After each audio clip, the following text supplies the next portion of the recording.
Dans cette vidéo, nous allons parler du théorème de Riesz et de l'espace dual d'un espace de Hilbert.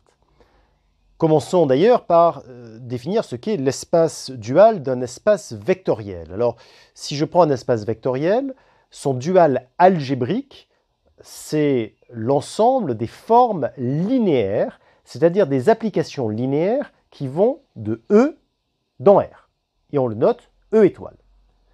Si je prends maintenant un ensemble E, qui est toujours un espace vectoriel, mais qui en plus est muni d'une topologie, donc on va pouvoir définir des fonctions qui sont continues, eh bien on appelle le dual topologique de E, et on note d'ailleurs E', l'ensemble des formes linéaires continues. Donc manifestement, E' est un sous-ensemble de E étoile. Alors, certains d'entre vous se posent peut-être la question, mais attendez, une forme linéaire, normalement, enfin une application linéaire, c'est toujours continu, non? Alors la réponse est non. C'est toujours le cas en dimension finie, bien sûr.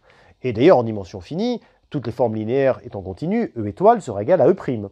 Mais je vous rappelle qu'en dimension infinie, la linéarité n'implique pas du tout la continuité. Ça peut évidemment être continu, une fonction linéaire peut être continue, mais il n'y a rien d'obligatoire à ça.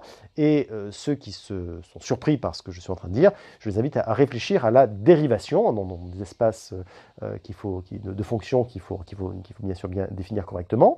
La dérivation, vous verrez que c'est bien linéaire et pas forcément continu. Alors, à ce stade, nous pouvons définir la notion de dual pour un espace de Hilbert, puisque c'est un espace vectoriel, et plus exactement de dual topologique d'ailleurs, qu'on va noter H'. Eh bien, si je me donne donc un espace de Hilbert, un espace hilbertien, pour phi dans H', il existe un unique U dans H, tel que phi, ce soit l'application qui à X donne le produit scalaire de X avec U. Voilà. Donc, ça, c'est le théorème de représentation de Riesz qui, en plus, nous dit que la norme de phi dans H', ce sera la norme de U dans H. Vous voyez? Donc, qu'est-ce que ça veut dire?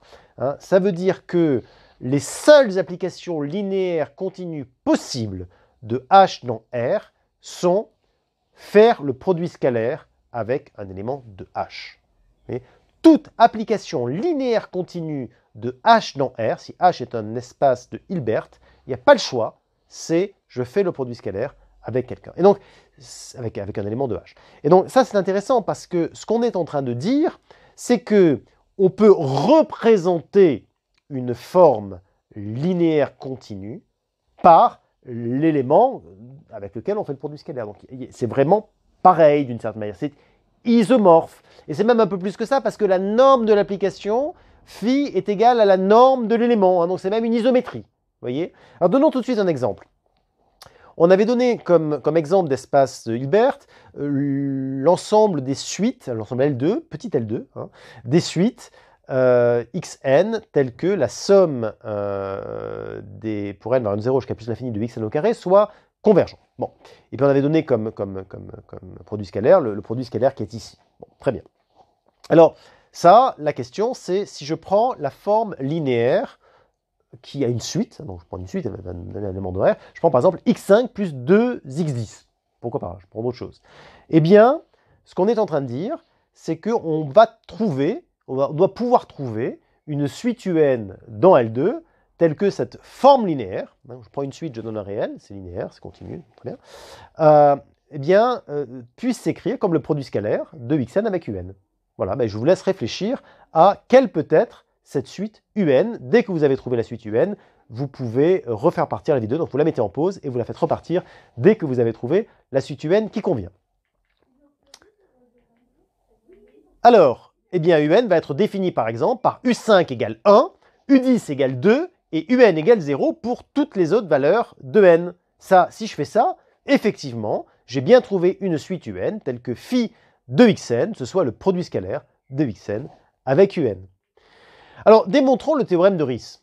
Bon, on va commencer par considérer le noyau de phi. Alors, de deux choses l'une, soit le noyau de phi c'est h, dans ce cas, phi c'est la fonction identiquement nulle, c'est pas difficile, on prend comme u égale 0. problème résolu. Soit m n'est pas égal à h, et dans ce cas, je peux prendre un z qui est dans h, mais pas dans m. Alors quand je fais ça, donc on peut se le représenter de cette manière-là, ce qui va m'intéresser, c'est de construire un g qui est z moins pm de z, autrement dit le vecteur orthogonal à m d'une certaine manière.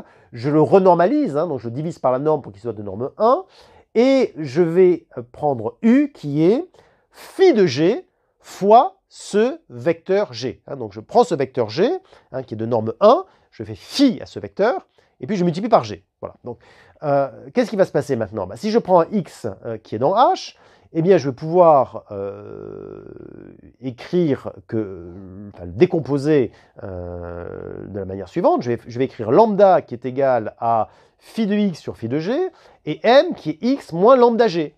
Donc, ce qui va se passer, c'est que je vais pouvoir écrire que m égale à x moins lambda g, que x égale lambda g plus m, et que surtout, g est dans l'orthogonale de m, on l'a construit pour ça, et m est dans m, on l'a construit pour ça aussi. Bon, alors qu'est-ce qu'on a finalement? On a que gm est égal à 0, on a que que g scalaire x moins lambda g est égal à 0, et donc que gx, c'est lambda g scalaire g. Oui, sauf que g scalaire g, c'est 1, puisque la norme de g est égale à 1. Donc c'est lambda, donc c'est phi de x sur phi de g. Bah oui, donc dans ce cas, phi de x, c'est g scalaire x fois phi de g. Dit autrement, c'est le produit scalaire de u avec x. Alors, l'application, donc voilà, donc ça démontre le terme de Riesz. Et ce qu'on est en train de dire, c'est que l'isomorphisme entre h et h', ou h' et h, donc manifestement il y a une bijection, et en plus c'est isométrique, hein, ça conserve la norme. Donc ce qu'on va pouvoir faire, c'est identifier h et h'. Quand j'ai un isomorphisme isométrique entre deux espaces, finalement, ça veut dire que qu'on travaille dans l'un ou qu'on travaille dans l'autre, bon, si on travaille dans l'un, on peut de toute façon toujours passer dans l'autre avec notre isomorphisme isométrique, et vice-versa. Donc on peut vraiment les identifier, ces deux espaces. Donc on les identifie. Ce qu'on est en train de dire, c'est que h' est égal à h. Alors, certains diront c'est un abus. Ils n'auront pas complètement tort, puisque h' c'est un ensemble d'applications de h dans R, et h c'est un ensemble, c'est un ensemble h. Bon, donc c'est pas pareil. Sauf que comme on a un isomorphisme isométrique entre les deux ensembles, en fait, on peut les identifier, et donc on dit c'est égal, de la même manière que vous dites c'est CR2. Vous voyez, on identifie CR2. Bon, c'est pas égal, mais comme on peut les identifier, on les identifie. Voilà. Bon. Donc là, c'est exactement ce qui se passe, on écrit h' égale h. Définition d'ailleurs intéressante, c'est qu'on appelle le bidual de E le dual du dual. Bon, alors quand on fait ça, on dit qu'un espace est réflexif si E'' égale E. Hein, c'est le dual du dual de E, c'est E, ça s'appelle un espace réflexif. Alors pourquoi c'est intéressant? Parce que ça a plein de bonnes propriétés géométriques quand on a un espace réflexif. Et vous voyez, il y a un corollaire de cette identification h' égale h qui est immédiat. Le corollaire, c'est que tout espace de Hilbert est forcément réflexif, hein, puisque le dual de h', c'est le dual de h, c'est h. Voilà. Donc évidemment, ça ne pose aucune difficulté. Alors, maintenant qu'on a identifié h et h', hein, donc vraiment, c'est ça le théorème de Riesz. Hein. Le théorème de Riesz vous dit les formes linéaires continues de h ou les éléments de h, c'est pareil, entre guillemets. Hein, voilà.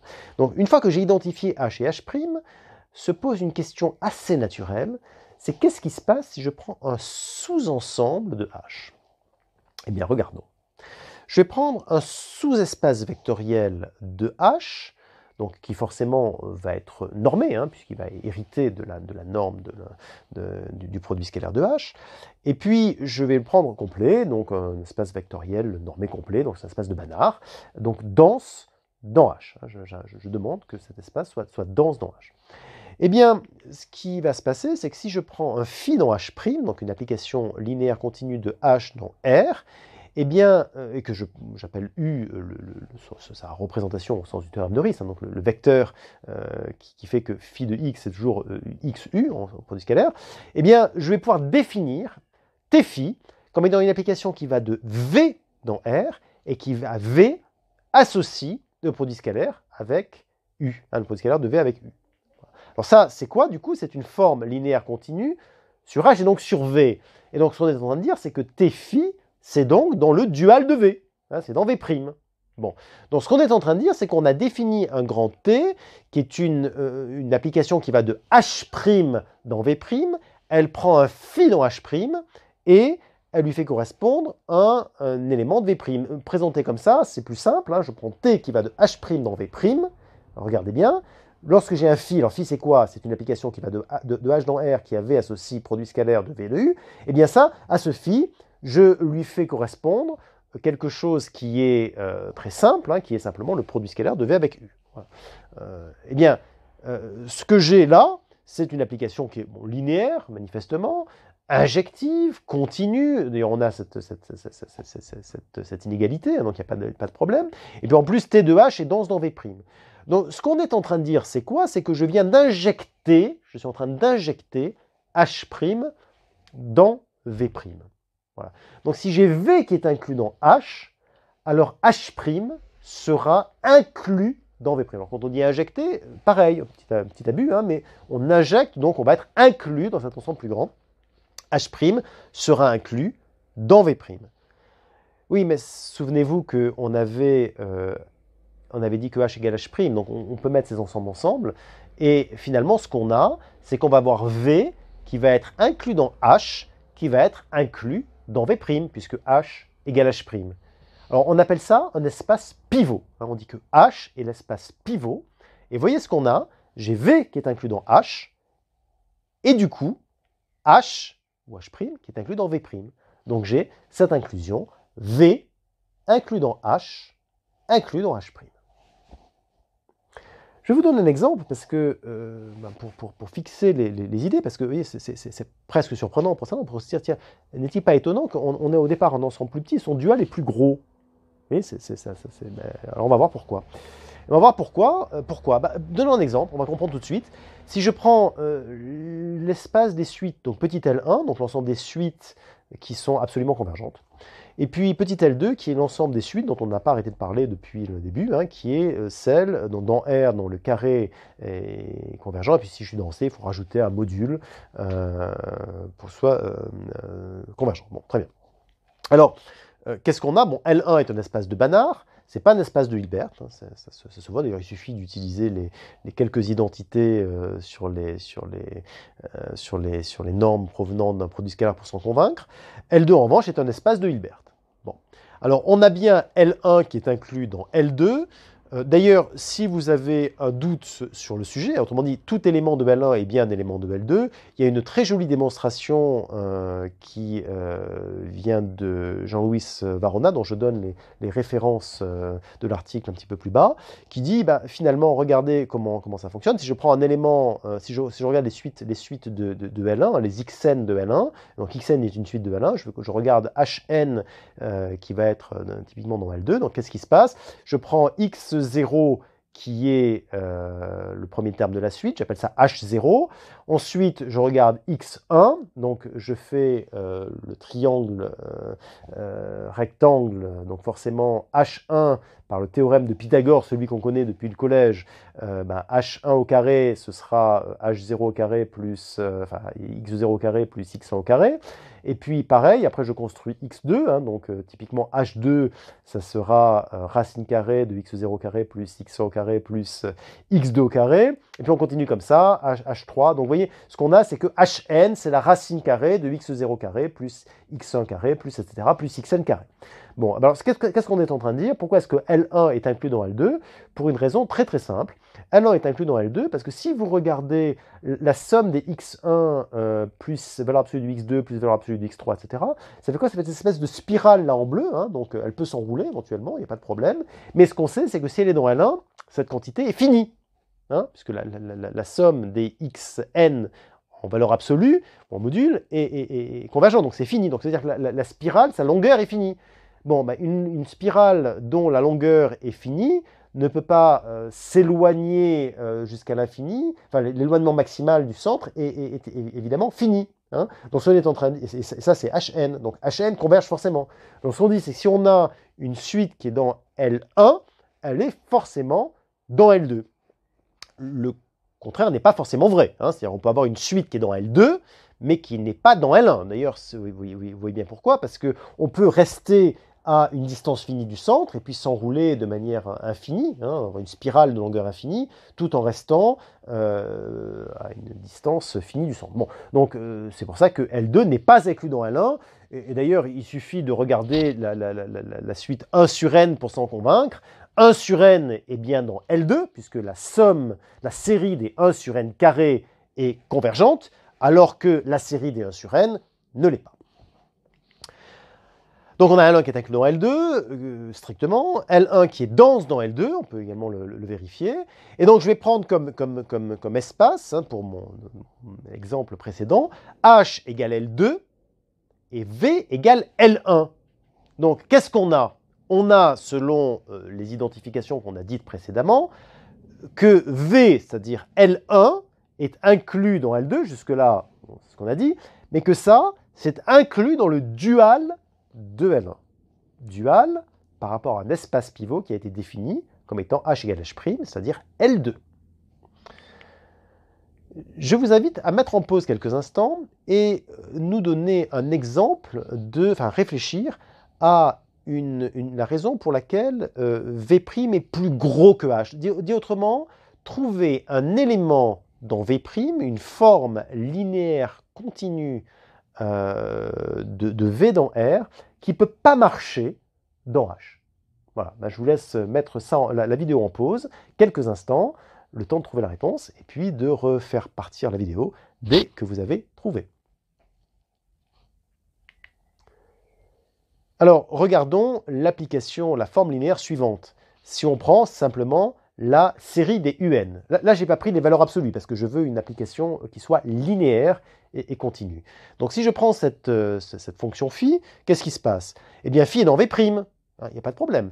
Elle est dans V', mais elle n'est pas dans H'. Pourquoi? Parce que vous voyez bien que si je prends une fonction absolument convergente, pardon, une suite absolument convergente, donc un élément de V, je vais pouvoir lui appliquer phi, puisque si je suis absolument convergent, je suis convergent, donc phi va avoir un sens. Je peux appliquer phi à un élément de V, mais je ne peux pas appliquer phi nécessairement à un élément de H. Prenons l'exemple que l'on a dit tout à l'heure.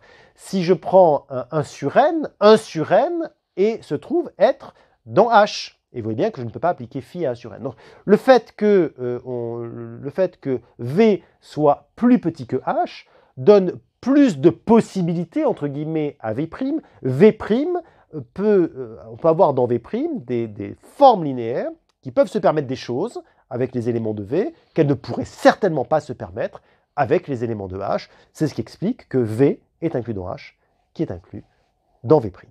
Alors ce point est important et on en reparlera, je viendrai vous en reparler au moment où on va regarder les espaces LP avec des grands L, avec des L droits.